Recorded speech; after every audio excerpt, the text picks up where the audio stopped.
So hello everyone, how are we doing? So for those of you that are like, oh, Clara again, don't worry, I've tried to make a different presentation than some of you have seen before, which means that possibly I've got some stuff wrong and I don't really know what I'm talking about, but I'm going to have a damn good try anyway. So usually at these Pride in STEM talks, it's really nice to be able to talk a little bit about me, but it seems that I talk about myself pretty much everywhere. In fact, it seems that I talk about it so much, I've even done a TED Talk on me. So we don't need to go into that, but you can always look at it if you want to later on. I'm just going to go into the science that I'm doing. And I'm a material scientist. So what's that? Well, we take a little bit of chemistry and then we throw in an engineering wrench into the thing. We shine a bit of light on it all. And where those things mix, that's us, that's material scientists. It's a hybrid science, which means that we know a little bit about all those things, but we're not necessarily perfect on any of them. Good enough for what we're doing though. And why is material sciences important? Well, if we think about carbon, so we take carbon and we know that depending on the structure of the carbon, the way we put it together, that gives us very different properties, it gives us very different outcomes, it gives us very different materials. And so that's what we really like to see. Basically, we'll take those carbon atoms and then mess around with it to see what we can do and see what other structures we can get, and that's kind of the core of what we're doing. We're just playing around with stuff really. And we get all sorts of things as a result. So I've worked on solar cells, so photocatalytic cells, glazing for windows for buildings. They have UV blocking or maybe they're self-cleaning. We can put functional layers that will do that. Even for biomedical things. So this is a spinal implant which I coated in titanium. I actually did that, it was kind of cool. I don't think they put that one in someone's body, but you know, maybe. I actually started out by working on crisp packets. So you've got the plastic of crisp packets, you put a metal on the inside, and that's what makes it, that's what keeps your crisp fresh. So that's how I got into this field. Glasses have got loads of coatings, so UV blocking or anti-scratch coating or anti-reflective coating, we've got all sorts. And of course, you know, mobile phones. In fact, I actually started by working on layers that work for mobile phones. So, all the ones that I've shown you here are actually thin films. So thin films for me, I work somewhere between 80 nanometers and maybe 1.5 micrometers. So human hair being 70 micrometers to 100 micrometers thick, that's huge. I have no interest in that whatsoever, that's bulk. For me, I want to go smaller. And how do we do this? Well, there's a whole bunch of different techniques, but magnetron sputtering is the one that I've been doing for the longest, and of course it's the best. So that's what we're going to talk about. Now, we take a chamber, this is a metal chamber, and we put in two things. But the things that we've got at the bottom is the target. So the target is our building block. So we talked about carbon before, so this is our building block, this is our target. And then we've got the substrate at the top, so if we're trying to coat onto glasses, then that will be the lenses that we'll use as our substrate, and then we'll put the thin layers on top of that. And then we put some magnets behind the target because it's called magnetron sputtering. It'd be weird if we didn't have magnets. That creates a magnetic field. And then we suck out all the air. So we're under vacuum, which is nice because it means that things can move around without banging into each other. And we're at a fairly high vacuum, usually ultra high vacuum or high vacuum. And then, just to finish things off, we bang a huge, massive negative voltage onto the target. So we make it highly negative with respect to ground.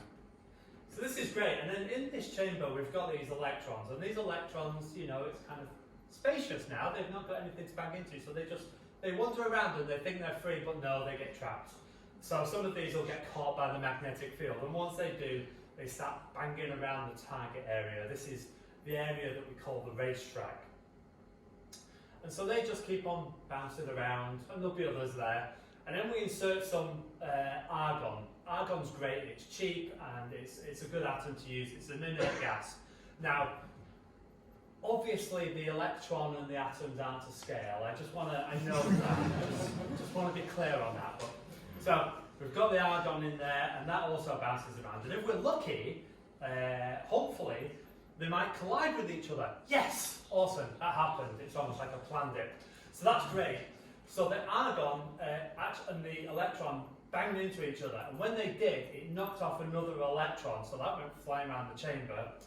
The argon actually became ionized, so because we've lost an electron, it's an argon ion now, and it got attracted to the negative voltage, and so it accelerated down towards a target with a high velocity and lots of energy. And when it did that, we actually have this chain reaction of, basically we're playing snooker with atoms. It's exactly what we're doing. The argon ion hits, a collision happens, and some of the atoms come flying off. They travel through vacuum, and if we're really lucky, they collate on the substrate. And that's really cool. And then there's a few other things that happen. The argon ion might recombine with the electron, that might get sucked out because we're under vacuum, and other electrons will get caught in the process. That's all over again. So we're knocking off these atoms one by one. Or if we do it with enough energy, they could even be ions. And this is great. We can't see the individual atoms and ions, sort of, but we can see a plasma glow. We do see this plasma glow. The energy that they've got gives off these really nice, vivid lights. And so we've got a plasma, you know, it's not a gas, it's not a liquid, it's another state of matter. A bit like we see with lightning, that's a plasma glow as well. And it's basically lightning in a box, if we're perfectly honest. And what's really nice about it is we get these really cool colours. So on the, oh my goodness, on that side, we've got a titanium target, and we've used argon as the working gas in there, so that gives this really nice vivid blue colour. Here we've got zinc, and in there we've got argon again, which is working gas, but also we've got some oxygen as well. What's nice is those zinc atoms, or the titanium atoms, while they're travelling through the vacuum, they can recombine. So if you put oxygen in there or nitrogen in there, then they combine and you can form titania. Or and so you can get these different complex molecules. Not that complex, just molecules.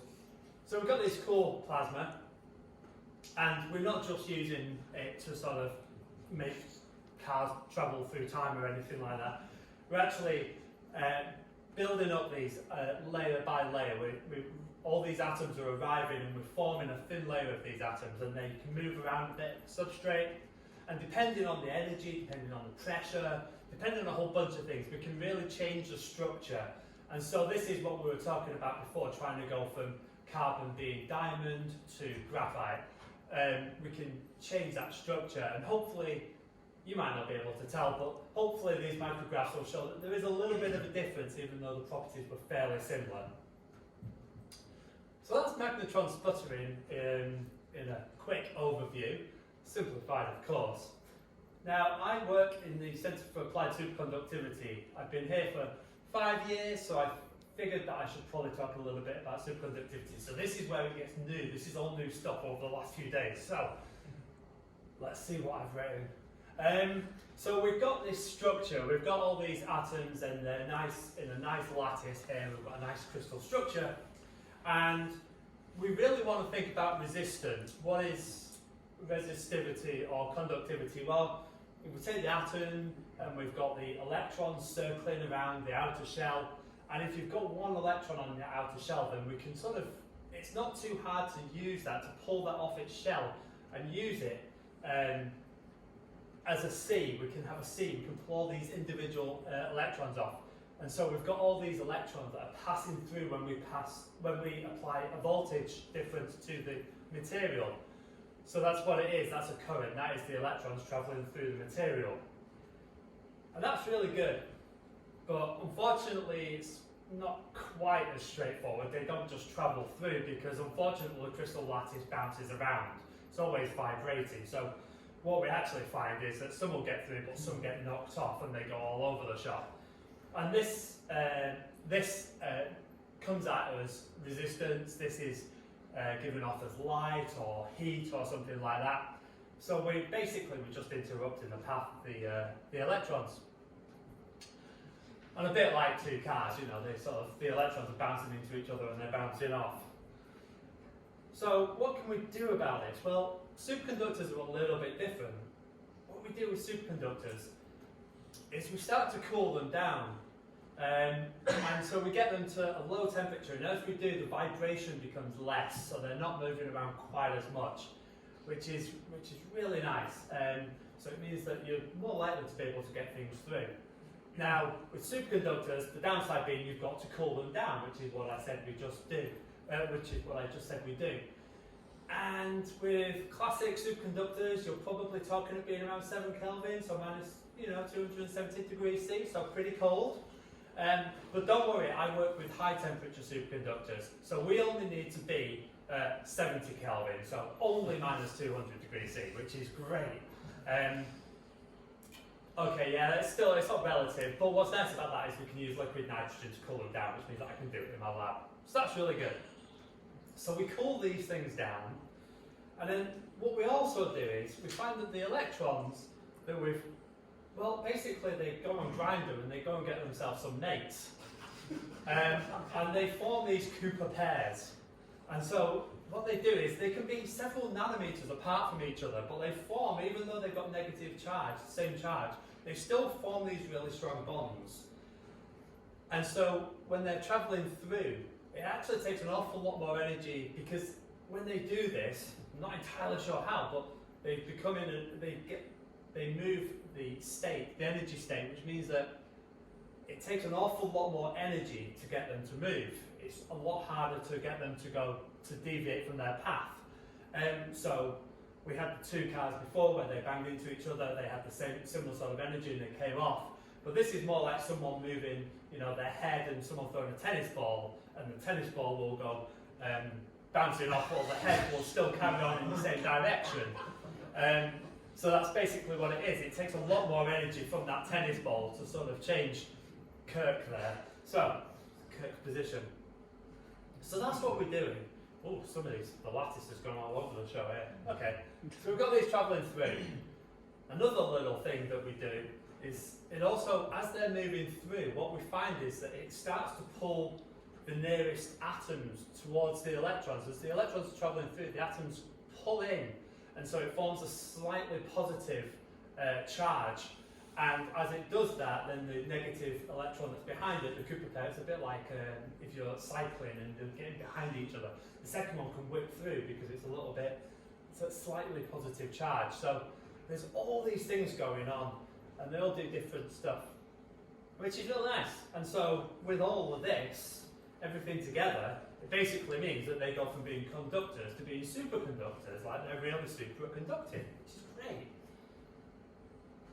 Now, one last thing, I think the thing that we all know about with superconductors is the weird magnetic properties and what happens here. So again, my eyes are all over the show, and I realise that this isn't very clear, and I'm sorry about that. So we've got another lattice there, and usually when you introduce a magnet, you've got these magnetic fields that are passing through. So you've got a magnetic field passing through, and maybe if it's a magnetic material, it'll gain magnetic field itself, but if not, it'll just pass through. And that's what happens with superconductors before they cool down. However, once we actually cool down the superconductors, we start to see some weird things happening. No longer do they just pass through. Actually, the superconductor's like, no, you're not coming in, can't come through. And so the fields get bent around the superconductor. They have to move around the superconductor because it will no longer allow the magnetic field to pass through. And so if we've got a superconductor that's on top of a magnet, as it cools down, then the superconductor will lift. That's a type 1 superconductor. If we've got a type 2 superconductor, and these are the ones that we work with, so these are mostly the high temperature superconductor region, we actually find that it's a little bit different. Instead of not allowing it to go through once it cools down through critical temperature, what we actually find is that it pins the flux. It actually forces it through little gaps, and there can be billions of these gaps, and these are flux pinning points. And so it actually forces the flux through certain areas in the material. And so we actually, rather than forming a magnetic field there, we actually just trap the flux. it just traps it. So as you move the material, the flux lines are still there, which means that if you've still got a magnet nearby, then it'll pull the magnet with it because the magnet wants to go with it. And you can just drag it around all over the shop and it'll just sort of keep moving it and it'll stay. And then obviously you can pull the magnet and the superconductor apart, but then they'll spring back together when you put them close to each other. You can even turn them upside down and all sorts, and they'll just stay in the same relative position to each other because those fields are caught in the superconductor. And so that's why we get cool little videos like this, where we've got a bulk superconductor. We cool it down with some liquid nitrogen and put some. And obviously it's got its super cool little polystyrene jacket with some liquid nitrogen in there, and it just floats above the magnetic track. So I think we've probably seen things like this. My awesome video work right there, right? Turns out gluing 400 magnets next to each other is a lot of work. Okay, so that's me. The LGBT STEM now, we saw a picture from it before. It's actually coming to Oxford in January. But it'd be nice to see as many faces there as we can. And with that, thank you very much.